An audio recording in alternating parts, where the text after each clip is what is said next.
Hello everyone. आज आपण international marketing मध्ये नीड आणि फीचर्स पर्यंत आलो होतो. त्याच्या पुढचा पार्ट आपण स्टडी करणार आहोत, प्रोसेस ऑफ इंटरनॅशनल मार्केटिंग. तर ऍक्च्युली इंटरनॅशनल मार्केटिंग म्हणजे काय किंवा ती कन्सेप्ट काय आहे, किंवा पॉलिटिकल बाउंड्रीज क्रॉस करून जेव्हा आपण आपले गुड्स किंवा प्रोडक्ट्स घेऊन जाणार आहोत तर त्याची खरंच गरज आहे का, किंवा त्याचे कॅरेक्टरिस्टिक्स काय आहेत हे फर्स्ट लेक्चरला आपण डिस्कस केलेलं आहे, बरोबर ना. तर आता आपण ऍक्च्युअल प्रोसेस कशी चालते, तर कुठलीही प्रोसेस कम्प्लीट करायची असेल तर आपल्याला काय करावं लागतं की स्टेप बाय स्टेप जावं लागेल. मग त्या स्टेप्स आपण आज स्टडी करणार आहोत. जसं आता तुमच्या समोर एक डायग्राम दिसते, स्क्रीनवर तुम्ही बघू शकताय की यामध्ये फर्स्ट स्टेप काय दिलेली आहे बघा. Appraising international marketing environment, deciding whether to enter or not, deciding which market to enter, deciding how to enter, deciding the market mix, and deciding on the marketing control and management. आता तुम्हाला overall जर जेव्हा तुम्ही इथे बघाल तेव्हा तुमच्या लक्षात येईल की प्रत्येक स्टेप मध्ये फर्स्ट स्टेप जर सोडली म्हणजे इथे तुम्हाला अप्रायझिंग हा जो पार्ट आहे, जे इथे ऍक्च्युअली काय केलं जातं, इव्हॅल्युएशन केलं जातं, किंवा ज्याला आपण म्हणतो इव्हॅल्युएशनच, मूल्यांकन ज्याला म्हटलं जातं. तर ते केल्यानंतर इंटरनॅशनल मार्केटिंग एन्व्हायरमेंट आपण जेव्हा स्टडी करतोय तर ते एन्व्हायरमेंट स्टडी करताना ऍक्च्युअली एन्व्हायरमेंट म्हणजे काय असतं, तर टोटली त्या कंट्रीचा तुम्हाला ओव्हरऑल स्टडी करावा लागतो. रिसर्च केल्यानंतर तुमच्या एक लक्षात येतं की पॉलिटिकल स्टडी असेल, डेमोग्राफिक स्टडी असेल, तर ह्या सगळ्या ओव्हरऑल गोष्टी त्यामध्ये इकॉनॉमिक स्टडी असेल, ह्या एन्व्हायरमेंटशी रिलेटेड आहेत. ओके. मग या एन्वायरमेंट कळल्यानंतर त्याचं मूल्यमापन करणं, जैसे कि हम लोग देखते हैं ना, किसी भी चीज का एक बार हमने स्टडी किया तो स्टडी करने के बाद किया जाता है, उसका इवैल्यूएशन किया जाता है. मतलब जो भी डेटा, जो भी इंफॉर्मेशन हमारे पास आई है तो उसमें से हमें क्या निकालना है कि उसका इवैल्यूएशन करके परफेक्ट करेक्ट ऐसा कुछ ना कुछ जो भी डेटा है वो हमें निकालना है. फिर हमें क्या करना है कि हमें अगर लग रहा है कि ये डेटा सही है, इतना ही डेटा करेक्ट है, तो उसके बाद हर बार हमने प्रोसेस में क्या कर लिया है, डिसाइड किया है कुछ ना कुछ. First you have to decide whether to enter or not. अगर मेरे पास इतना एनवायरमेंट का स्टडी है, अगर मैं किसी और कंट्री के बारे में, मैं इंडिया में रहती हूँ, मुझे मेरे प्रोडक्ट्स को बाहर की कंट्री में ले जाना है, तो ऐसे हालात में मुझे क्या करना पड़ेगा, first you have to study the environment and after that you have to decide whether to enter or not. म्हणजे काय की तुम्हाला तिथे एंटर व्हायचं किंवा नाही हा पहिला पार्ट येतो. मला बिझनेस करायचा आहे, 100% मला इंटरनॅशनल मार्केटिंग मध्ये इंटरेस्ट आहे, पण माझ्यासाठी सुटेबल, माझ्या प्रोडक्टसाठी सुटेबल अशी ती कंट्री आहे की नाही, हे मी केव्हा डिसाइड करेल, जेव्हा मी एन्व्हायरमेंट तिथलं स्टडी करेन. लक्षात येते. म्हणजे फेवरेबल एन्व्हायरमेंट असेल तर कदाचित मी तो डिसिजन घेईल फर्स्टली की मला तिथे बिझनेस करणं पॉसिबल आहे. ओके. सेकंडली आपण काय डिसाइड करणार आहोत, decide which market to enter. आता मी ओव्हरऑल 2-3 कंट्रीजचा स्टडी केलेला आहे. आपण एक काम करूया, तुम्ही ही जी डायग्राम बघताय हेच पॉइंट्स मी तुम्हाला जरा डीपली सांगेन. आपण त्याचं एक्सप्लेनेशन बघूया. अप्रायझिंग द इंटरनॅशनल मार्केटिंग एन्व्हायरमेंट हा मी तुम्हाला पार्ट सांगितला की जसं helps in understanding the characteristics of foreign customers and markets. अभी यहाँ पे हम देख सकते हैं कि एग्जैक्टली हमें क्या स्टडी करना है, अप्राइजल किस चीज का करना है, डेटा हमारे पास कौन सी चीज का होगा. जैसे मैंने आपको बताया कि पॉलिटिकल स्टडी करना होगा, इकोनॉमिक स्टडी करना होगा, डेमोग्राफिक स्टडी करना होगा. डेमोग्राफी के अंदर जितनी पॉपुलेशन है आपकी, पॉपुलेशन का कैरेक्टरिस्टिक्स यानी कि कस्टमर का कैरेक्टरिस्टिक स्टडी करना होगा. Is that clear?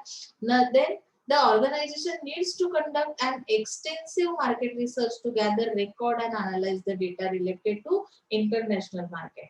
And the data provides valuable information and helps the organization in appraising the international marketing environment. अभी जो डेटा ऑर्गेनाइजेशन कलेक्ट कर रही है, रिसर्च कर रही है, वो डेटा हमें कौन सी इंफॉर्मेशन प्रोवाइड कर रहा है कि इंफॉर्मेशन ऐसी मिलती है कि ये एनवायरमेंट हमारे प्रोडक्ट के लिए सुटेबल है या नहीं है. Is that clear? Second thing है कि deciding whether to enter in international market or not depends upon the result of market research. An organization enters into foreign market and if it finds the foreign market profitable. अभी हम जो decide कर रहे हैं यहाँ पे कि entry करनी है या नहीं करनी है, ये किस चीज पे डिपेंड किया उन्होंने कि अगर ये एनवायरनमेंट मेरे लिए फेवरेबल है, मेरे प्रोडक्ट के लिए फेवरेबल है, तो ऑब्वियसली मुझे इस मार्केट से प्रॉफिट मिलने वाला है। समझ में आ रहा है? Third thing is that deciding which market to enter अभी डिपेंड्स अपॉन द अपॉर्चुनिटीज। जैसे कि दो से ज्यादा अगर आपके पास क्या है कि मार्केट अवेलेबल है फॉरेन कंट्री के, तो अपॉर्चुनिटी है ये फॉरेन मार्केट की आपके लिए। If a foreign market provides huge customer base and high profit margin, then the organisation will indulge in the international marketing. यानी कि आप यहाँ पे कौन सी चीज डिसाइड करने वाले हैं कि हमारे पास अगर दो से ज्यादा अपॉर्चुनिटीज अवेलेबल है, दो से ज्यादा कंट्रीज हमारे पास है जो कि हमारे प्रोडक्ट के लिए फेवरेबल है, उसमें से maximum output maximum profit provide करने वाला मार्केट कौन सा है, उसमें हम क्या करेंगे, एंट्री करेंगे। ये डिसाइड करेंगे कि कौन सा परफेक्ट मार्केट है जहाँ पे मेरा प्रोडक्ट सेल हो सकता है। ओके, ये थर्ड प्रोसेस थी। फोर्थली हम क्या डिसाइड कर रहे हैं, हाउ टू एंटर। आप लोग बोलोगे मैडम अभी एंट्री करनी है तो उसके लिए हाउ टू एंटर मतलब यहाँ पे क्या ड्रेस की कंपटीशन चल रही है कि जैसे कि ड्रेस कंपटीशन में सॉरी वो आपका रहता है ना गैदरिंग के अंदर आप लोग करते हो कि अलग अलग ड्रेस कोड पहन के आप लोग एंट्री कर देते हो और उसके बाद नंबर निकाले जाते हैं, तो उस तरह का कंपटीशन नहीं है ये, इस तरह से एंट्री नहीं करनी है। इसके लिए जो अल्टरनेटिव्स प्रोवाइड किए गए, तो उन्होंने बताया some of the alternatives are exporting, joint ventures, mergers and acquisition, licensing and franchising. ये वेज है, मोड्स ऑफ टू एंटर।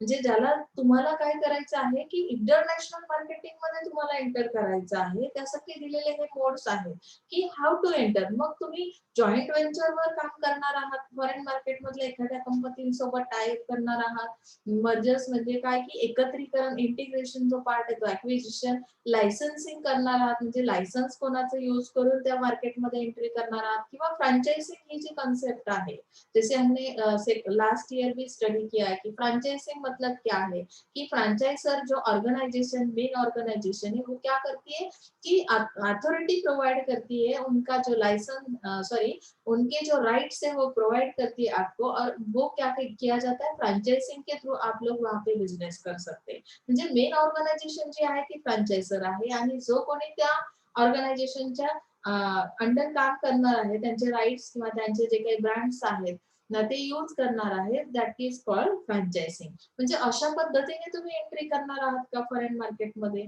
तर हा पार्ट इथे इम्पॉर्टंट येतो। Deciding the marketing mix.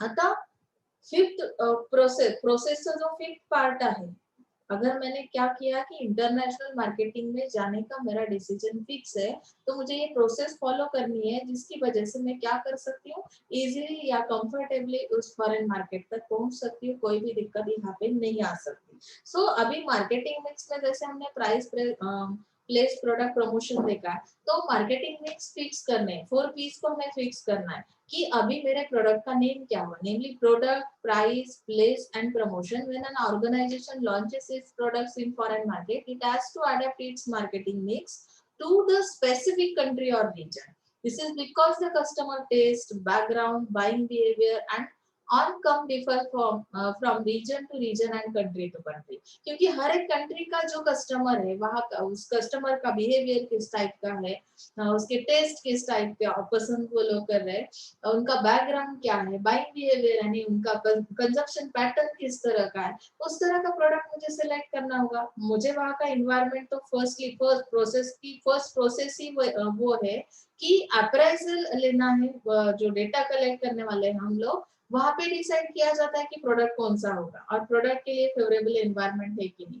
Price, अभी उस प्रोडक्ट की प्राइस कितनी होगी, अगर मैंने वहाँ का डिटेल एनवायरनमेंट स्टडी किया तो ऑब्वियसली वहाँ की इकोनॉमी के बारे में स्टडी किया है, उनका ऑक्यूपेशन क्या है, ज्यादा से ज्यादा कस्टमर कौन से प्रोफेशन से बिलोंग करते हैं, उनकी इकोनॉमिक कंडीशन किस तरह की, उसके थ्रू मैं क्या कर सकती हूँ कि मेरे प्रोडक्ट की प्राइस फिक्स कर सकती हूँ। प्लेस यानी मार्केट प्लेस कौन सी है, और प्रमोशन किस तरह से दिए जाएंगे, एडवर्टाइजिंग किस तरह से किया जाएगा, एक तो जिसकी वजह से कस्टमर क्या होता है, अट्रैक्ट होता है। तो यहाँ पे हम लोग ये डिसाइड करते हैं मार्केटिंग मिक्स।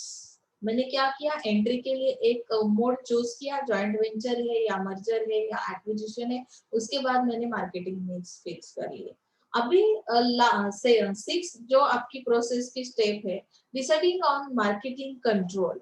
अभी यहाँ पे मुझे क्या डिसाइड करना है कि मार्केटिंग कंट्रोल किस तरह से किया जाएगा, कि ऑर्गेनाइजेशन जो भी है, helps organisation to improve their operations if required, the organisation assess their short term and long term marketing plans and strategies by setting a proper evaluation system. When marketing activities are properly managed and controlled, the organization becomes efficient to survive in the foreign market. अभी मुझे आप लोगों को तो एक चीज, marketing के जो स्टूडेंट्स है, लास्ट ईयर से हम लोग मार्केटिंग एक साथ स्टडी कर रहे हैं, तो मैंने आपको ये चीज तो बताई है कि प्रिंसिपल ऑफ मैनेजमेंट में फर्स्ट ईयर में मैंने आपको जो सिखाया था कि प्लानिंग, ऑर्गेनाइजिंग, डायरेक्टिंग, कंट्रोलिंग, ये चीजें जो एलिमेंट्स है मैनेजमेंट के, तो ये बहुत इंपॉर्टेंट है, जिसकी वजह से हम प्रॉपर मैनेजमेंट कर सकते हैं। अगर मेरा मैनेजमेंट प्रॉपर है तो शायद पॉसिबल है कि मैं उस मार्केट में कंट्रोल रख सकती हूँ, मेरे जो मार्केटिंग एक्टिविटीज है वो मेरे अंडर कंट्रोल हो सकते हैं, और उसकी वजह से वहां पे मुझे क्या हो सकता है कि इफिशिएंटली मैं सर्वाइव कर सकती हूँ उस फॉरेन मार्केट में, या मेरा प्रोडक्ट सर्वाइव कर सकता है। Is that clear? म्हणजे इथे काय आहे की इव्हॅल्युएशन सिस्टीम जी आहे ती तुम्हाला काय करते की इव्हॅल्युएशन सिस्टीमच्या थ्रू तुम्ही शॉर्ट टर्म आणि लॉंग टर्म अशा ज्या काही तुमच्या मार्केटिंग स्ट्रॅटेजीज आहेत, तुमच्या पॉलिसीज आहेत, प्लॅन्स आहेत, ते डिसाईड करा। ते डिसाईड केल्यानंतर ऍक्च्युअली जेव्हा तुम्ही ते इम्प्लिमेंट करणार आहात मार्केटमध्ये, ते इम्प्लिमेंट केल्यानंतर त्यावर माझा कंट्रोल असला पाहिजे त्या मार्केटिंग ऍक्टिव्हिटीजवर। अदरवाईज काय होईल की कदाचित माझा कंट्रोल नसेल तर मी तिथे सर्व्हाइव्ह करणं मला पॉसिबल होणार नाही, मी फार काळ त्या मार्केटमध्ये टिकू शकणार नाही। समजतंय? म्हणजे मार्केटिंग कंट्रोल हा जो पार्ट आहे, तुम्ही म्हणाल मार्केटिंग कंट्रोल करायचं म्हणजे नक्की काय? आपण असं जनरली बोलतो की नाही, की एखाद्याला कंट्रोल करायचं म्हणजे काय? त्याला बांधून ठेवायचं किंवा रूममध्ये बंद करून ठेवलं म्हणजे तो कंट्रोल होईल, असं आहे का? तर अजिबात नाहीये। तसंच सेम ॲज इट इज इथे आहे, की मार्केटिंग ॲक्टिव्हिटीजला कंट्रोलमध्ये ठेवायचं असेल, तर मला प्लॅनिंग करावं लागेल, त्यासाठी प्रॉपर पॉलिसीज माझ्या असल्या पाहिजेत, माझ्या स्ट्रॅटेजीज प्रॉपर असल्या पाहिजेत, माझं कंट्रोलिंग असलं पाहिजे, मी डायरेक्टिंग सुद्धा प्रॉपर केलं पाहिजे, आणि त्यासाठी जो काही एम्प्लॉय मी अपॉइंट केलेला आहे किंवा माझे जो काही एम्प्लॉय आहे त्यांचा परफॉर्मन्स कसा असला पाहिजे, बेटर असला पाहिजे असं मला वाटत असेल, तर मला इथे स्टफिंग करणं सुद्धा खूप गरजेचं आहे। Right person goes to the right job. Is that clear? Okay, next 7th point is, 6 points दिले तुम्हाला, सॉरी। इथे तुम्हाला आता पुढचा पार्ट, प्रोसेस समजली तुम्हाला। इंटरनॅशनल मार्केटिंग मध्ये जर तुम्हाला जायचं असेल तर मी तुम्हाला सुरुवातीला सांगितलंय की अगदी मी तुम्हाला जेव्हा सिलेबस सुरू केला आपण, की हा जो पार्ट आहे इंटरनॅशनल मार्केटिंग, हा तुमच्या फ्युचरसाठी खूप बेनिफिशियल आहे। तुमचा आता जर छोट्या लेवलला एखादा बिझनेस असेल, तुमचा फॅमिली बिझनेस असेल, तर तो तुम्हाला मोठ्या लेवल पर्यंत घेऊन जायचा आहे, तुम्हाला फॉरेन मार्केट पर्यंत तुमचे प्रोडक्ट्स पाठवायचे आहेत, तर मी काय केलं पाहिजे, त्याची सुरुवात कशी केली पाहिजे, अगदी तुम्हाला स्टेप बाय स्टेप सांगितलंय। हा स्टडी फक्त अभ्यास करून पास होण्यासाठी किंवा ग्रेड मिळवण्यासाठी नसून तुम्हाला पुढचं तुमचं फ्युचर डिसाइड करण्यासाठी खूप इम्पॉर्टंट आहे। त्यामुळे प्रत्येक पॉइंटला तुम्ही ते इम्पॉर्टन्स देऊनच कॉन्सन्ट्रेशनने स्टडी करायचं आहे। तुम्हाला प्रोसेसमध्ये एक्झॅक्टली कळालेलं आहे की जर मला फॉरेन मार्केटमध्ये जायचं असेल तर मी पहिल्या स्टेपला काय, प्रोसेसमध्ये पहिली प्रोसेस माझी काय असली पाहिजे।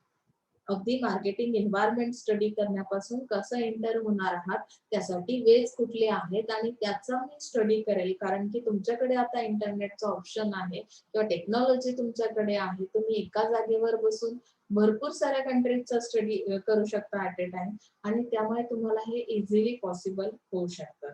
ओके, आता पुढे काय येते बघा, phases of international marketing. Phase म्हणजे काय की ज्याला आपण म्हणतो ना की आपण जनरली एक क्वेश्चन असा विचारतो की सध्या माझे फेज बरोबर नाहीये, कारण कोरोनामुळे काय होतंय की ऑनलाईन आहे, मग माझं कॉन्सन्ट्रेशन होत नाही किंवा घरामध्ये तेवढा प्रॉपर मला एन्व्हायरमेंट मिळत नाही, नेटचा प्रॉब्लेम असतो. तसं आहे इथे की इंटरनॅशनल मार्केटिंगच्या कुठल्या फेज आहे की ज्याचा इम्पॅक्ट तुमच्या मार्केटिंगवर होतो. फेजेस ऑफ इंटरनॅशनल मार्केटिंग मध्ये तुम्ही बघू शकता no direct international marketing, infrequent international marketing. त्यानंतर आहे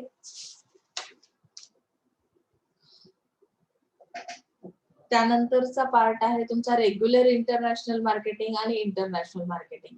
म्हणजे जनरली तुमची जी की काम करण्याची पद्धत आहे, म्हणजे काही लोक म्हणतात ना की ऑनलाईन टीचिंग मध्ये मी आहे पण आणि नाही पण, म्हणजे कधीतरी असतो, इनफ्रिक्वेंट आहे ती फेज तुमची, म्हणजे कधी कधी मी असतो कधी कधी नसतो, किंवा माझा त्याच्याशी काही संबंध नाही, हे जे सेंटेन्स आहे.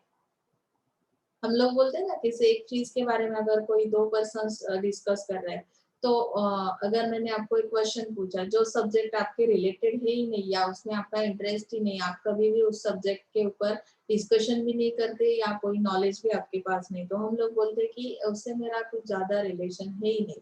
तो नो डायरेक्ट इंटरनेशनल मार्केटिंग ये एक फेज रहती है। इनफ्रीक्वेंट होना मतलब कभी कभी, मतलब 50% है 50% रिलेशन नहीं है उस सब्जेक्ट रिलेटेड। रेगुलर है मतलब हम लोग तो रेगुलर ही एक्टिविटी करते हैं इंटरनेशनल मार्केटिंग की, और एग्जैक्टली इंटरनेशनल मार्केटिंग। तो ये फेज को डिस्कस करते वक्त हमें फर्स्ट स्टेप को पहले देखते deeply. No direct international marketing phase refers to phase when an organization is not actively involved in foreign market, and however the organization has the option to sell in the foreign market but ignores it. अभी यहाँ पे आपको क्या समझ में आ रहा है कि ये जो फेज है ऑर्गेनाइजेशन की, ऑर्गेनाइजेशन ने फॉरेन मार्केट में जाने के लिए कोई ऑप्शन नहीं है उनके पास, उन्हें इग्नोर कर रहे इंटरनॅशनल मार्केटिंग को। मी सांगितलं सुरुवातीलाच की काही पर्सन काही ऑर्गनायझेशन अशा आहेत त्यांचा इंटरेस्टच नाहीये, तुम्हाला कोणी अपॉर्च्युनिटी जरी दिली तरी तुम्ही ती इग्नोर करा की मी फार इंटरेस्टेड नाहीये, म्हणजे ते ऑप्शन्स ठेवत नाहीत की त्यांचं प्रोडक्ट सेल करण्यासाठी ते फॉरेन मार्केटचं ऑप्शन ठेवतील असं नाही, म्हणजेच नो डायरेक्ट कनेक्शन। मग इथे इनफ्रिक्वेंट इंटरनॅशनल मार्केटिंग फेज मध्ये ऑर्गनायझेशन कशा पद्धतीने डिसिजन घेते बघा। Refers to a phase in which an organization does not market its products on a frequent basis. अभी फ्रीक्वेंट का मीनिंग तो आपको पता है कि रेगुलर बेस पे ये लोग क्या नहीं कर रहे हैं, ऑर्गेनाइजेशन अपने प्रोडक्ट्स फॉरेन मार्केट में नहीं सेल करती। For example if an organisation has surplus products then it can decide to enter into the foreign markets. Surplus यानी एक्सेसिव अगर आपका प्रोडक्शन हो रहा है तो ऐसे हालात में ऑर्गेनाइजेशन क्या करती है कि ये ऑप्शन रखती है कि हम लोग कुछ प्रोडक्ट को फॉरेन मार्केट में ले जा सकते हैं। तो ये फ्रीक्वेंट इनफ्रीक्वेंट फेज है, मतलब कि हर बार नहीं भेज रहे वो लोग, उनके पास पोजीशन कंडीशन किस तरह की है कि सरप्लस प्रोडक्शन हो रहा है तो यहाँ पे अगर सेल नहीं हो रहा है तो हम लोग बाहर सेल करेंगे। Organisation indulge in foreign marketing on an infrequent basis when they have no intention to maintain international demand। मतलब कि उनका इंटेंशन ये नहीं है कि इंटरनेशनल लेवल का जो कस्टमर है उनकी डिमांड कंप्लीट करना, उनका इंटेंशन क्या है कि मेरे पास अगर एक्सेसिव प्रोडक्शन हो रहा है तो शायद मैं फॉरेन मार्केट को क्या करूंगी, प्रेफरेंस दूंगी। Okay, so this phase is called as infrequent international marketing phase. समजते ना इथपर्यंत? Third phase is that regular international marketing phase. अभी ये लोग ये जो ऑर्गेनाइजेशन है किस तरह से सेलिंग कर रही है देखो। refers to a phase in which an organization sells in foreign markets regularly boosts its focus remains on the domestic market। यानी कि डोमेस्टिक मार्केट जो है तो वहां पे तो ये लोग सेल करते ही है, but the organization is dependent on the revenue from the domestic market where revenue from international market is treated as a bonus। यानी कि जो भी इनकम आपको मिल रही है, जो भी रेवेन्यू आपको मिल रहा है, तो डोमेस्टिक मार्केट के रेवेन्यू पे तो ये डिपेंडेंट है ही ऑर्गेनाइजेशन, प्लस जो फॉरेन मार्केट से रेवेन्यू मिलने वाला है तो वो रेवेन्यू उनके लिए एज लाइक अ बोनस है। मतलब उन्हें क्या करना है कि एक्सेसिव कुछ तो लेना है, प्रॉफिट लेना है, बोनस लेना है, तो वो लोग क्या करेंगे कि उनका इंटेंशन रहेगा कि मैं इंटरनेशनल मार्केटिंग से भी रेवेन्यू कलेक्ट करूंगी और डोमेस्टिक मार्केट में पे तो हम लोग डिपेंडेंट है ही। दोनों ऑप्शंस उनके पास है, दोनों ऑप्शन है। फर्स्ट ऑप्शन जो है उस पे वो डिपेंड करते हैं, वहां से तो रेवेन्यू मिलना ही चाहिए, प्लस इंटरनेशनल मार्केटिंग से जो रेवेन्यू मिलेगा वो हमारा बोनस होगा। बोनस किसे कहते हैं अभी ये एक्सप्लेन करने की जरूरत नहीं है।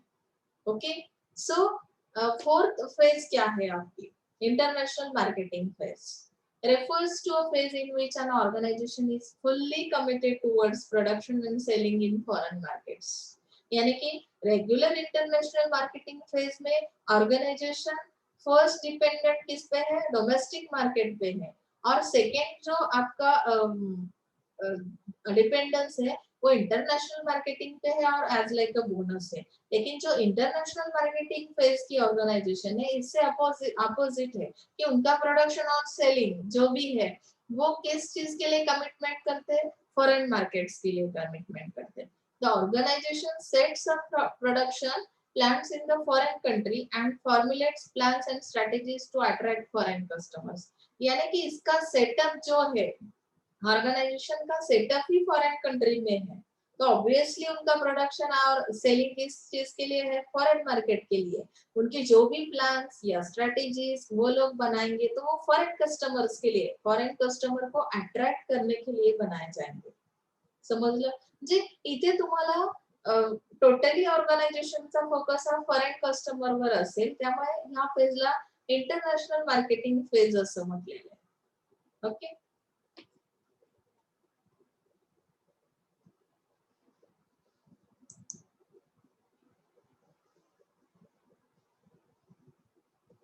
आता आपल्याला बेनिफिट्स बघायचे की इंटरनॅशनल मार्केटिंगमुळे तुम्हाला कुठल्या टाईपचे बेनिफिट्स मिळतात। आता बेनिफिट स्टडी करण्यापूर्वी तुम्हाला प्रोसेस आणि फेजेस समजलेल्याच असतील, त्या अगोदर आपण नीड पाहिलेली, कॅरेक्टरिस्टिक स्टडी केलेले आहेत, त्याची डेफिनेशन मिनिंग पाहिलेलं आहे। फर्स्ट युनिट अगदी तुम्हाला बेसिक लेवलला दिलेला आहे बघा।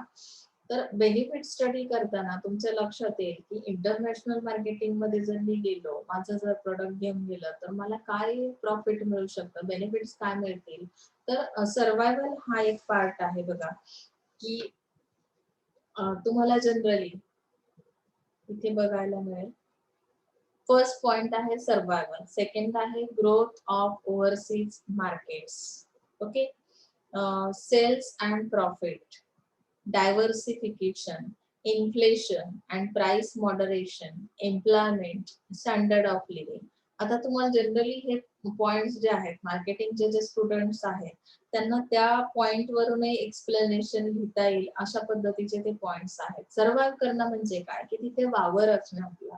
ओके, मग आता सर्वायवल करणं तुम्हाला कसं पॉसिबल होतं, तर इंटरनॅशनल मार्केटिंग हा जो पार्ट आहे, every country is not fortunate as to have all the natural resources and infrastructure, market size to carry on with the business of her own, but there is always some or other kind of dependency occur। Every country is not fortunate as India, which has abundant natural resources and treasure of biodiversity that it can survive within its resources। Even then, it has to carry out trading with other countries to get oil, ornaments for its own survival। यानी कि यहाँ पे जो भी चीज उन्होंने countries के बारे में एक रिसर्च किया हुआ है कि हर एक कंट्री जो है तो उसका हर एक कंट्री का जो इंफ्रास्ट्रक्चर है या साइज है तो वो सफिशिएंट होता नहीं है। हर एक कंट्री के क्या रहती है कि डिपेंडेंट रहती है अदर कंट्री पे। ओके, मतलब क्या है कि कुछ रिसोर्सेस आपके पास है, कुछ रिसोर्सेस जो है अदर कंट्री के पास है। अगर हम लोग क्या करेंगे कि एक्सपोर्टिंग इंपोर्टिंग के थ्रू हम लोग एक दूसरे को जो प्रोडक्ट्स है, जो नेचुरल रिसोर्सेस है जो आपके पास ऑलरेडी अवेलेबल है, उसका अगर हम एक्सपोर्टिंग इंपोर्टिंग करते तो यानी कि इंटरनेशनल मार्केटिंग आपको ये अपॉर्चुनिटी प्रोवाइड करता है कि एक दूसरे को हम हेल्प कर रहे हैं और उसकी वजह से कुछ नया बन रहा है, या कस्टमर को जो नीड्स है कस्टमर के वो फुलफिल हम लोग कर रहे हैं, रिक्वायरमेंट्स को कंप्लीट कर रहे हैं। तो यहाँ पे ये चीज, ये बेनिफिट इंटरनेशनल मार्केटिंग की वजह से मिल रहा है। समजतंय? म्हणजे आपण देवाणघेवाण जर केली नाही, आपल्याकडे कुठल्या गोष्टी एक्सेसिव्ह आहेत, नॅचरल रिसोर्सेस कुठल्या आहेत, त्यांनी जनरली एक्झाम्पल दिले, काही ऑइल असेल, ऑर्नामेंट्स असतील, तर ह्या सगळ्या गोष्टी त्यातून आपल्याला बेनिफिट मिळतं. आपल्याकडे जे एक्सेसिव्ह आहे ते आपण काय करतो, एक्सपोर्ट करतो, ज्या कंट्रीकडे कमी आहे त्यांच्यासाठी. त्यातून गव्हर्नमेंटला जे काही आपलं बेनिफिट मिळतं, तर त्यामुळे आपली जी डेव्हलपमेंट आहे किंवा ती फास्टली होऊ शकते, ग्रोथ होऊ शकते आपल्या कंट्रीची आणि त्यांच्या ज्या रिक्वायरमेंट्स आहेत किंवा त्यांच्याकडे जी कमी आहे ते आपण कम्प्लीट करू शकतो. समजलं? म्हणजे प्रत्येक गोष्ट प्रत्येक कंट्रीकडे अवेलेबल आहेच असं नाही. म्हणून आपल्याला इंटरनॅशनल मार्केटिंग ही अपॉर्च्युनिटी प्रोव्हाइड करतं. सेकंड थिंग है ग्रोथ ऑफ ओवरसीज मार्केट्स. अभी जो डेवलपिंग कंट्रीज है उनको क्या करना है, ग्रोथ करनी है, डेवलपमेंट स्टेज पे जाना है। तो ऐसे हालात में ये इंटरनेशनल मार्केटिंग किस तरह से हेल्पफुल है, हम लोग देख सकते हैं यहाँ पे। Developing countries, in spite of poor economy with serious marketing problems, are excellent markets. The US has found that India is the biggest market in the world for consumers and engineering products. यानी कि अगर study किया जाता है, US ने जो study किया तो इंडिया किस तरह का, इंडिया में जो मार्केट है वो बहुत बिगेस्ट मार्केट है, ऐसा उनका स्टडी कह रहा है कि इंजीनियरिंग प्रोडक्ट्स के लिए। तो उनके पास अभी हम लोग जो इंडिया में रहते हैं, हमारी कंट्री कैसे डेवलपिंग कंट्रीज में आती है, पुअर इकोनॉमी जिसकी है, तो डेवलपिंग कंट्रीज की रिक्वायरमेंट्स क्या है, वहां पे स्कोप कौन से प्रोडक्ट्स के लिए है। तो अगर हमें ग्रोथ करनी है तो हमें क्या करना पड़ेगा, इंटरनेशनल मार्केटिंग की हेल्प लेनी होगी। जैसे मैंने आपको लास्ट लेक्चर में बताया था कि कोई सॉफ्टवेयर है, कोई टेक्नोलॉजी अगर डेवलपमेंट जिस कंट्री की हुई है तो वहां से हम क्या करते हैं, मंगाते मतलब इंपोर्ट करते और हमारे यहाँ की रिक्वायरमेंट्स को कंप्लीट करते हैं, जिसकी वजह से हम ग्रोथ स्टेज पे जाने के लिए चांसेस बढ़ते हैं या डेवलपमेंट फास्टली हो सकती है। तो इस तरह का ये जो बेनिफिट है, सेकेंड बेनिफिट तो हमें मिलता है। यहाँ पे उन्होंने बहुत सारे एग्जाम्पल्स दिए, इसमें से जो आपको नोट्स निकालते वक्त जो सही लगे या ध्यान में रह सके वो एक दो एग्जांपल्स आपको ध्यान में रखने। The world market is 4 times bigger than US market in the case of Amway Corporation, a privately held US manufacturer of cosmetics, soaps and vitamins. Japan represent larger market than the United states. यानी कि comparison किया हुआ है हर एक country का market किस तरह का है, कौन सा बिगर है, कौन सा स्मॉलर है। और यहाँ पे एमवे का भी एग्जांपल दिया है कि एमवे किस तरह से काम कर रहा है, यूएस का मैन्युफैक्चरर मतलब कि यूएस मैन्युफैक्चरर जो है कॉस्मेटिक्स का मैन्युफैक्चरिंग कर रहे हैं, सोप्स का, विटामिन्स का। तो इस तरह से उन्होंने उनका प्रोडक्शन या एक दूसरे को जो हम लोग एक्सपोर्ट इंपोर्ट कर रहे हैं उसका डिस्कशन किया हुआ है। मेन थिंग क्या है कि हमें यहाँ पे एक्सीलेंट मार्केट कौन सा है, डेवलपिंग कंट्रीज कौन से है, इसको ध्यान में रखते हुए हमें क्या करना है, वो अपॉर्चुनिटी लेनी है और ग्रोथ स्टेज पे जाना है। ओके, सेल्स एंड प्रॉफिट हा तुमचा थर्ड बेनिफिट आहे। आता यामध्ये काय केलं जातं एक्झॅक्टली बघा। Foreign market constitute a larger share of the total business of many firms that have wisely cultivated markets abroad. Many large US companies have done well because of their overseas customers. IBM and Compaq sell more computers abroad than at home, and the case of Coca-Cola clearly emphasizes the importance of overseas markets. And Coca-Cola is coming up with milk-based products as majority of Indians and Asians do not relish the taste of aerated drinks, which are supposed to have caffeine, which is addictive. तो कौन सी चीजें addictive है, कौन सी चीजें हम लोग prefer करते हैं, उन चीजों को ध्यान में रखते हुए हमें सेल करना है हमारे प्रोडक्ट्स को फॉरेन मार्केट में, जिसकी वजह से हमारी कंट्री को प्रॉफिट मिल सकता है।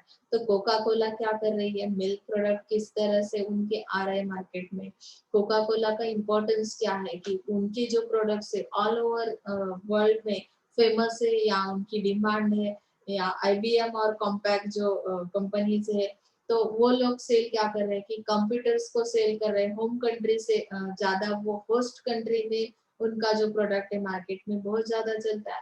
तो इस तरह से हम सेल्स और प्रॉफिट ये बेनिफिट ले सकते हैं हमारे प्रोडक्ट्स को सेल ज्यादा से ज्यादा कर सकते हैं और प्रॉफिट भी ले सकते हैं, ये एक बेनिफिट होगा। अभी फोर्थ स्टेज में बताया डाइवर्सिफिकेशन है। डायवर्सिफिकेशन में हम लोग देख सकते हैं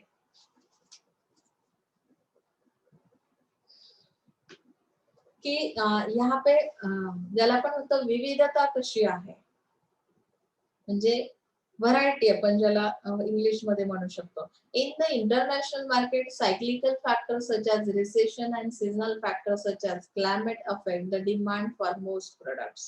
यानी कि इंटरनेशनल मार्केटिंग का स्टडी करते वक्त एक चीज को ध्यान में रखना है कि कौन सी मतलब जो साइकिल है प्रोडक्ट की, तो कौन से प्रोडक्ट्स सीजनल चलते हैं, कौन से फुल ईयर चलते हैं, तो यहाँ पे हमें उसका स्टडी करना पड़ेगा, उसकी डिमांड को स्टडी करना पड़ेगा। Due to this variables there are sales fluctuations.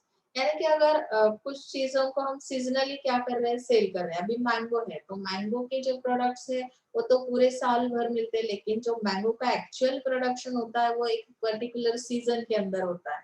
तो इसकी वजह से सेलिंग फ्लक्चुएशंस हर एक प्रोडक्ट में आते हैं कि रिसेशन पीरियड कौन सा है उनका, जो सीजनल पीरियड है वो कौन सा है। तो सीजनल पीरियड में ऑब्वियसली ज्यादा से ज्यादा हम उस प्रोडक्ट को सेल कर सकते हैं। Okay, which frequently be substantial enough to cause lay off personnel. One way to diversify a company's risk is to consider foreign markets as a solution for variable demand. Such markets even out fluctuation by providing outlets for excess production capacity. Cold weather, for instance, may depress soft drink consumption. Yet not all countries enter the winter season at the same time, and some countries are relatively warm around the year. यानी कि season भी अलग अलग तरह के हैं हर एक country में, कि अगर हमारे यहाँ पे विंटर सीजन है तो कहीं और कौन सा सीजन चल रहा है, मतलब कि अगर हमारे यहाँ गर्मी है तो कहीं और विंटर सीजन चल रहा है, हमारे यहाँ दिन है तो कहीं और कंट्री में रात भी हो सकती है। तो यहाँ पे ये जो फ्लक्चुएशंस है इसकी वजह से डिमांड फ्लक्चुएशन भी आता है, डाइवर्सिफिकेशन है। तो इसका मतलब ये नहीं कि हमारे यहाँ पे अगर रिसेशन पीरियड चल रहा है किसी एक प्रोडक्ट का तो बाहर भी वही चीज आपको दिखाई देगी, ऐसा तो नहीं है। मतलब कि अगर हमारे मार्केट से डिमांड उस प्रोडक्ट की कम हो रही है तो पॉसिबल है अदर किसी और कंट्री में उसकी डिमांड हो सकती है, क्योंकि ये डाइवर्सिफिकेशन है। साइक्लिकल फैक्टर्स जो है वो इम्पैक्ट कर रहे हैं और जिसका बेनिफिट हमें इंटरनेशनल मार्केटिंग की वजह से मिल रहा है। अगर इंटरनेशनल मार्केटिंग में हम लोग नहीं जा रहे तो शायद हमारा यहाँ लॉस हो सकता है, क्योंकि हमारे प्रोडक्ट अगर सीजनल क्या हो रहा है, सेल हो रहा है डोमेस्टिक मार्केट में और बाकी रिसेशन पीरियड में तो हमें कुछ भी प्रॉफिट नहीं मिल रहा। अगर हम इंटरनेशनल मार्केटिंग में जा रहे हैं तो ये बेनिफिट हमें 100% मिलेगा। समजते ना, म्हणजे तुम्हाला काय होतं की बेनिफिट्स मिळतात इंटरनॅशनल मार्केटिंगचे डायव्हर्सिफिकेशनमुळे। प्रत्येक एंट्रीचं एन्व्हायरमेंट किंवा जे काही रिसेशन पिरियड आहे तो डिफरंट डिफरंट आहे, क्लायमेट डिफरंट आहे, त्यामुळे हा बेनिफिट इथे इंटरनॅशनल मार्केटिंगमुळे मिळेल। इन्फ्लेशन आहे किंवा प्राइस मॉडरेशन आहे। आता इन्फ्लेशन आणि प्राइस मॉडरेशन मध्ये तुम्हाला लक्षात येईल की मॉडरेशन होणं म्हणजे नक्की काय आहे, की प्राइस मध्ये कशा पद्धतीने वाढ होते किंवा कशा पद्धतीने चेंजेस येतात। तर इथे benefits of export are readily self evident. और आता इन्फ्लेशन म्हणजे कशी महागाई कशी वाढते बघा। Imports can also be highly beneficial to a country because they constitute reserve capacity for the local economy। यानी कि इंपोर्ट करते वक्त भी जो हमारी कंट्री है उसे बेनिफिट ही मिलता है, क्योंकि इकोनॉमी पे उसका असर हो रहा है। Without imports there is no incentive for domestic firms to moderate their prices.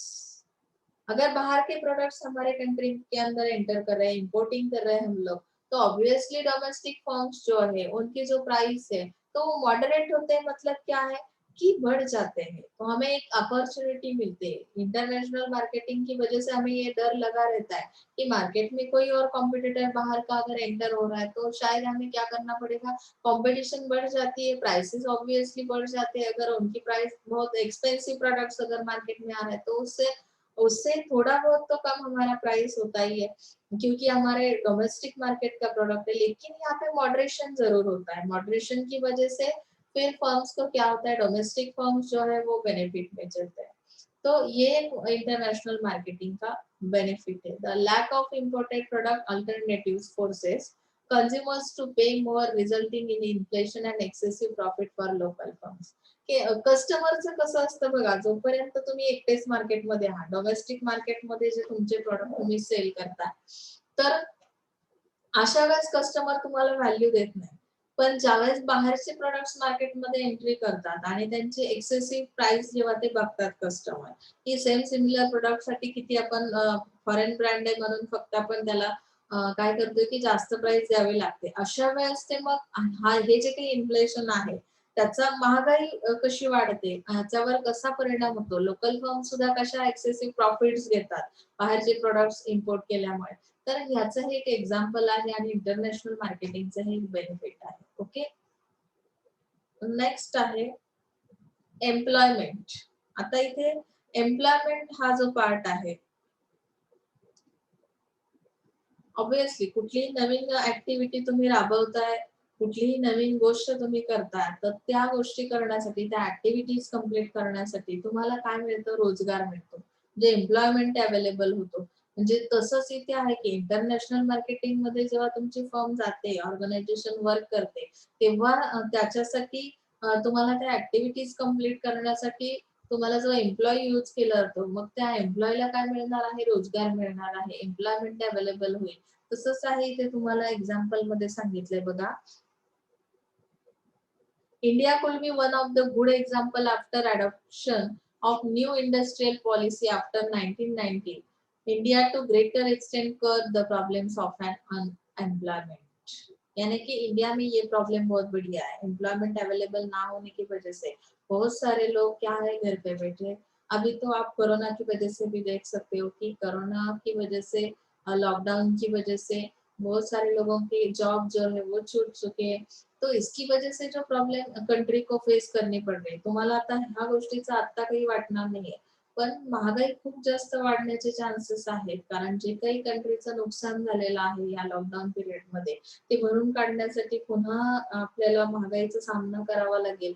आणि ते हे कटू सत्य आहे. म्हणजे ते जर इंटरनॅशनल मार्केटिंग सारखे काही तुम्हाला वेज असतील, तुमचे प्रोडक्ट्स बाहेरच्या मार्केटमध्ये घेऊन जाण्यासाठी काही जर तुम्हाला अपॉर्च्युनिटी असेल, तर त्यामुळे तुमच्या लोकांना एम्प्लॉयमेंट अवेलेबल होतो आणि त्यामुळे तुम्ही काय करू शकता की ग्रोथ स्टेजला जाऊ शकता किंवा प्रॉफिट घेऊ शकता. म्हणजे इंटरनॅशनल मार्केटिंगचे खूप बेनिफिट्स आहेत इथे.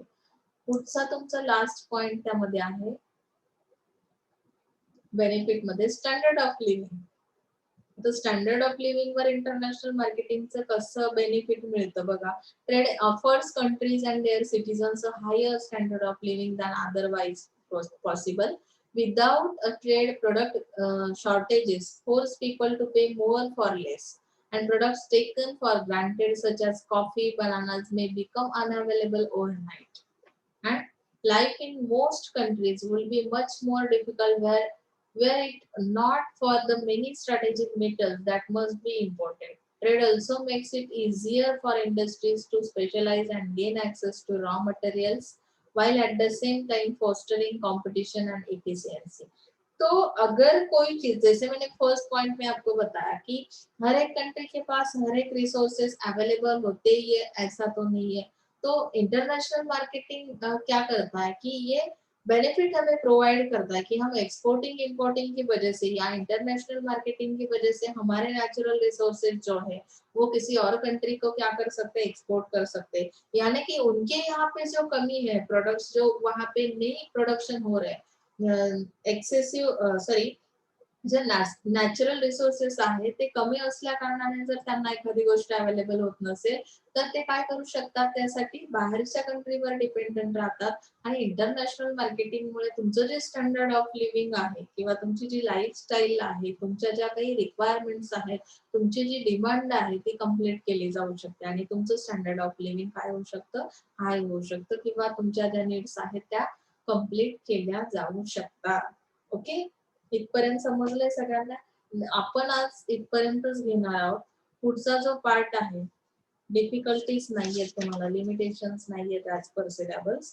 पुढचा पार्ट आय थिंक तुमचा difference and similarity between domestic and international marketing असा असेल.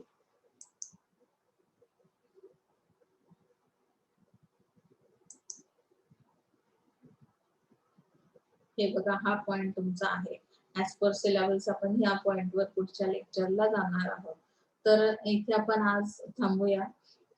सो तुम्हाला काही अडचण नसेल समजलं, नोट्स काढताना मी जसं तुम्हाला एक्सप्लेन केलंय तसं तुमच्या भाषेमध्ये अगदी पुस्तकी लँग्वेज वापरू नका. स्वतःच्या ओन वर्ड्स मध्ये लिहिण्याचा प्रयत्न करा आणि नोट्स प्रिपेअर करा. तरीही काही अडत असेल तर मला 100% विचारायचंय. सो इथे थांबूया. Thank you so much.